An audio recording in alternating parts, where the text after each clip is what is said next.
Yeah, hello everyone. I'm feeling good. Happy to be here finally. Like you mentioned, I didn't race since Vuelta, so that's been quite 2 months and 2 weeks, if I'm correct. So quite a long time. So I'm happy to be back racing. Also, yeah, in France in the main goal of my season. So yeah, I'm doing well. I've been taking a break after Vuelta to heal from my small injury in my ankle from the crash in Strade Bianche. And yeah, after that I start the preparation, the last step of the preparation for the Tour, which, like I say, is the main goal for me this season, and wanted to be 100% ready for this race. And yeah, here we are. So I'm quite curious. Did you preview the major climbs during your training for the Tour de France Femmes? Yeah, for sure. We work with the team. Yeah, considering the stages in Tour de France.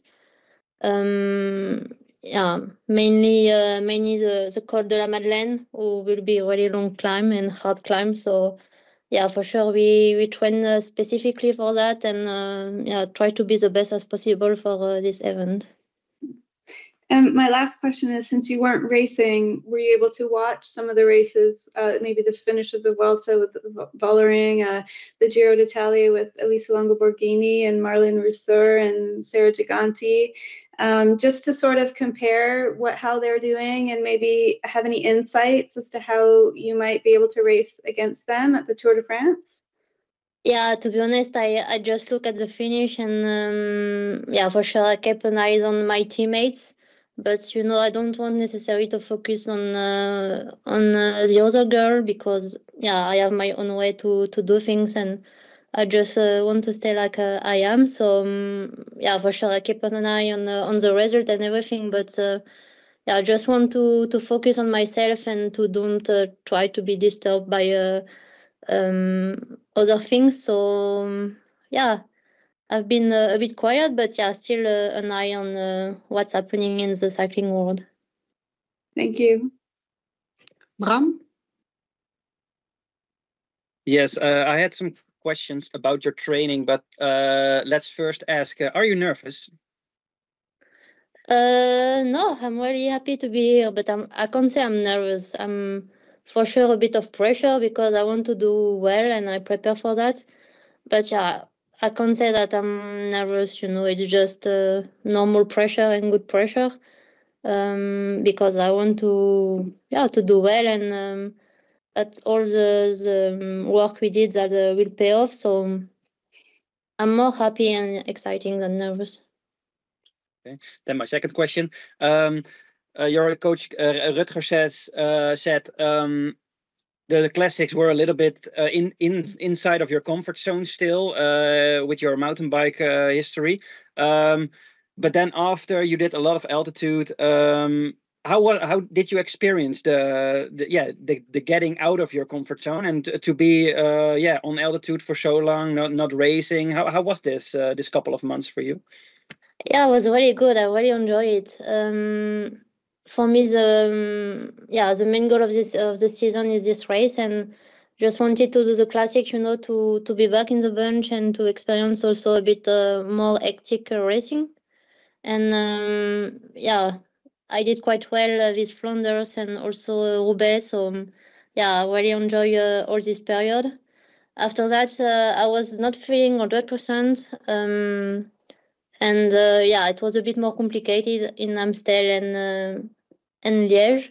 So it's also why we decided to quit Vuelta and to be ready for the second half of the season. So yeah, I feel recovered and I could rest and build up again. So I really like this part of the season when you build up and you go in altitude for so long, and you are not racing, but you are training super hard. And so for me, it's the best process, and I really like to do that. So yeah, now I'm happy also to race and to see how I can be.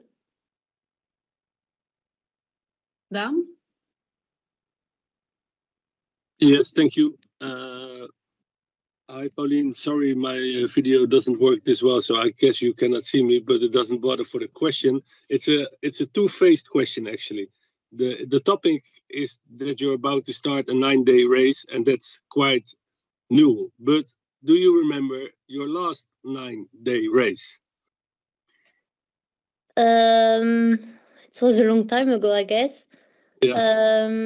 No, I don't know if I did 9 days race before. It was the Giro of 2015. It was 9 days also? It was 9 days also. Oh, okay. So yeah, I did, and it's good. Did you know that last time Tour de France Femmes winner was in your team? Yeah, you know she was in your team, but she was in the races at that time as well, Kasia. Yeah. Mm-hmm. And now the topic, because how hard is it to train up like something that you have done 10 years ago for the last time? Yeah, to be honest, I really don't think about that, you know. I know that it will be 9 days of racing and I have to be the best as possible. So I don't think of what I did before or how I did before. I just it's also a new cycling, you know, and it's totally different to compare what I did before. So yeah, I don't ask myself so many questions, sorry, but yeah, I just do the training that the coach is giving me and try to do my best. I understand, but do you have you probably do have some question marks about if this is possible to ride a good GC or not, or are you just going in like without thinking, go? Both, because yeah, we don't know, and it's also the beauty of the sport. It's we don't know how I can be in 9 days race, and it's also why I'm curious, you know, to discover my limits and to see what I'm able to do. So I prepare myself the best way possible. So now it's we will see, but yeah, like we say, it's also a long-term process, and I signed for 2 years with a team, and it's also, you know, a year of learning, and also I'm able to do. I'm allowed to do mistakes this year to don't do it again next year. So I think we have to see like not only this year but the full process and the full 2 years.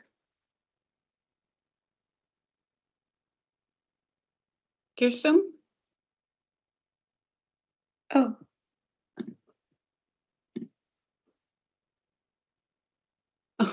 Let me ask questions. I didn't unraise my hand, but I have more questions. So, Pauline, you won the gold medal at the Olympics in Paris with the cross country women's mountain bike race. You won Paris-Roubaix also on your home soil. I mean, these are the biggest races in cycling on your home soil that you've won, and now you're at the Tour de France. Can you just tell us a little bit about, you know, what that's like being probably the most famous French rider right now in the peloton racing on home soil at your home race, and after also just having the success at the Olympics in Paris and at Paris-Roubaix? It's also why I'm so looking forward to race here. It's my home country, and it feels special because I even don't know why, but it feels just special, you know, to race in France. Also because Tour de France is quite a famous race in France. If you ask people in the street what is cycling, they will say Tour de France. So it's quite huge in France, and for me, I think it's also quite of a dream, you know. I remember saying to my mother when I was younger that I wanted to be a boy because I wanted to do Tour de France, and now that it's possible with women, I say I want to do it, and it's also why I came back on the road. It's to be able to do Tour de France. So And I also like the fact, you know, to have one goal or two in the season and to really prepare for that, to do the full process and the full altitude camp and everything. So yeah, I just really like the process to have one goal and to commit 100% for it. And if you look back at the Tour, like this version of the Tour de France Femmes is only 4 years old, but it's become so popular so quickly. Can you talk about like that from your perspective as a female racer and how much it's actually taken to get a race like this to become so popular in such a short amount of time? Yeah, I think it's getting more and more popular, and I think even more this year because it's just after the Tour de France for men. So yeah, I think it's just the beginning of what women's cycling can do, and I think it's already a great beginning. But yeah, also to extend to 9 days of racing, I think it's a good thing. And yeah, I'm looking forward to be part of this development. Thank you. Yes, I think we can say if we're talking about GC, you're at the best team in the world right now. Can you tell me what did change, like training wise, since you entered Visma Lease bike also towards this Tour de France? If you compare it to the mountain bike years, and maybe it's everything, but besides altitude, and can you talk us through a little bit? No, I was already doing a lot of altitude, so for that it didn't change. But yeah, the way of training is totally different. I was really not training the same before, and yeah, we changed this winter. I had to get used to it, of course, and yeah, it's also why we did a really good winter and the classic season to get used to it and to already be competitive for this summer. So yeah, it's a full process and everything is quite new, but I really like the challenge, so it's nice. Stefan? Yes, hello, Pauline. I'm a little bit late in that conversation, so I don't know if the question was already posed to you. Christian Prudhomme, he told me that the next Tour de France winner from France will be a woman. Could he mean you? It's a good question. Yeah, you have to ask Christian. No, like I say previously, it's yeah, I'm feeling in good shape, and I had a great preparation. But yeah, we have also to stay realistic. It's my first stage race since apparently 10 years ago. So yeah, I also have to get used to that and to the 9 days of racing and to long climbs and to everything. So yeah, I signed for the team for 3 years, so which gave me the time to build up and to learn and yeah, to grow together with the team. Benoit? Hi, Pauline. A question about Le Col de la Madeleine, which is a very big climb, a rarity in stage races during the last years. What about your Rico there? You've been there twice or 3 times? No, twice. Yeah. Twice. Yeah. I wanted to see it. Yeah, 2 times because yeah, I guess you can see better if you see it yeah, more often. But also on MTB, you know, I'm used to know everything about the lap, every single corner, everything. So I also like to know and to know where I'm riding. So I also think it's important, you know, Col de la Madeleine, because it's super long climb. So you need to, yeah, you can't be focused for an hour and a half. So you need to have some tricks to stay focused. And it's why I went a second time to just do like at a good pace and to just take my marks and to see where I can go faster or recover, or just to keep my own tempo for such a long period. Next question.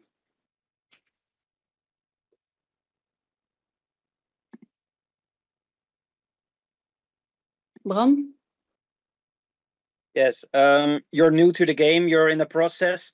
How important is it for you that you have a boyfriend like Dylan, who is already like for years in first Visma Lease bike, second the road racing? Do you talk about this kind of stuff a lot at home, or is it like not about that? A lot.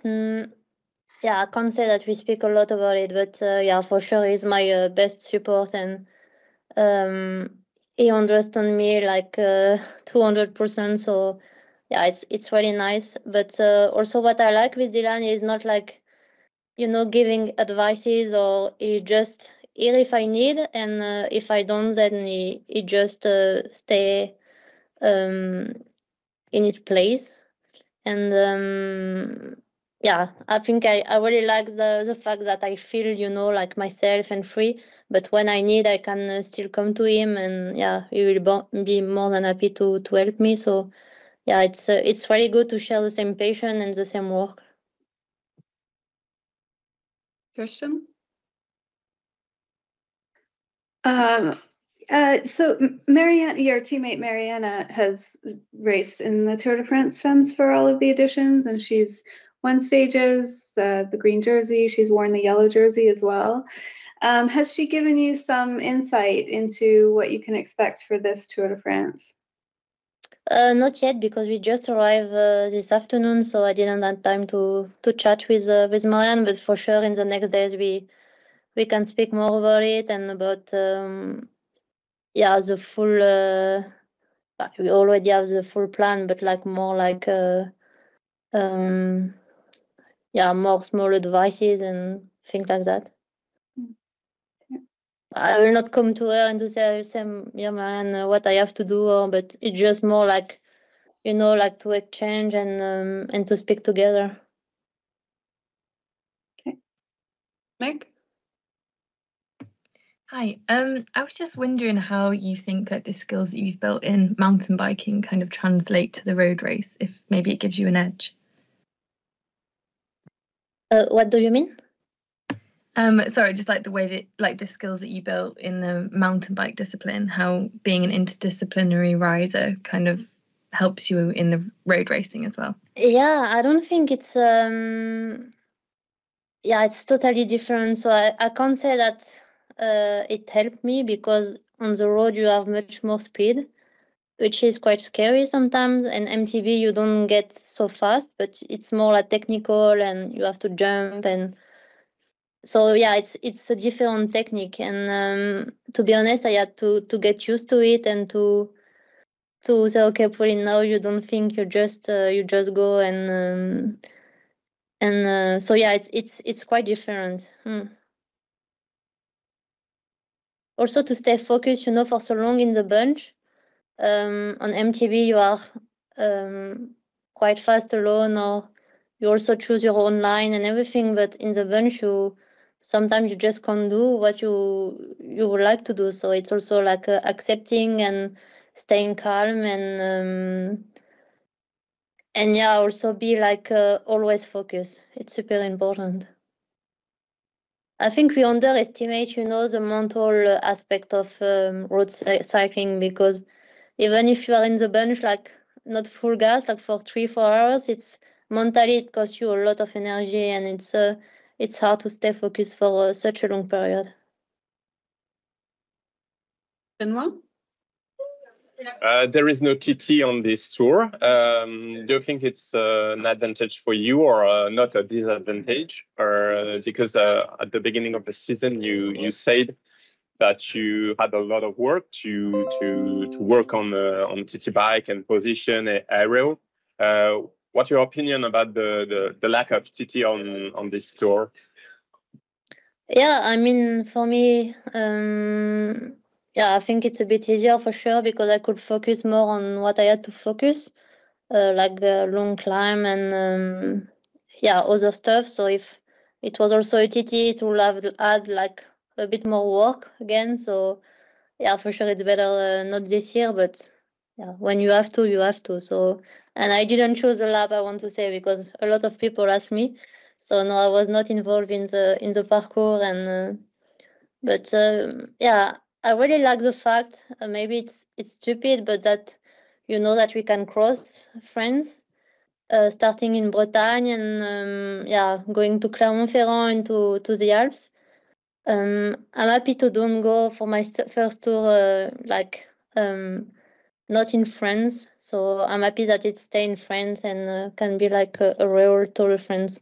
And for me, it's quite important that you also can see different landscape and yeah, also discover new region and everything. So I really like this fact. Any other English questions? Bram? Yeah, I have one because well, no, I lost it. I will think about it again. Right. Other English questions? Julian? Yeah, thank you. Hi, Pauline. I have a question about the longer climbs. We saw you in the UAE Tour where you hadn't had the best long climb at Jebel Al Feet, and then you had a phenomenal classic season. What did you do to improve in better climbing so that you are capable of surviving the longer climbs? Yeah, the first thing is I wanted to lose weight. I'm a bit lighter than a classic. Classic season, you need to climb like 2-3 minutes, and yeah, you need to have some power. And yeah, now for the long climb, I need to have a good watt per kilogram, so I had to lose some weight, which I'm quite familiar with because it's also, you know, the way I'm doing, you know, in the season. When I like to have one goal, I like to have the race weight for this event, because I know that I can't be like super skinny all season long, and I also don't find it really healthy. So yeah, I prefer to, when I have a goal, to lose weight slowly and to be at the good weight for at the good moment. So yeah, the weight one was one fact, and second one was just training in altitude to do long climbs. A lot of threshold work and yeah, a lot of climbing. So I also buy a place in altitude in Andorra to be able to spend a lot of time in the mountain and to climb every day and to get used to yeah, to climbing, because it's not the same as when you are on the flat. So yeah, it's a full process, but yeah, again, I love it so far.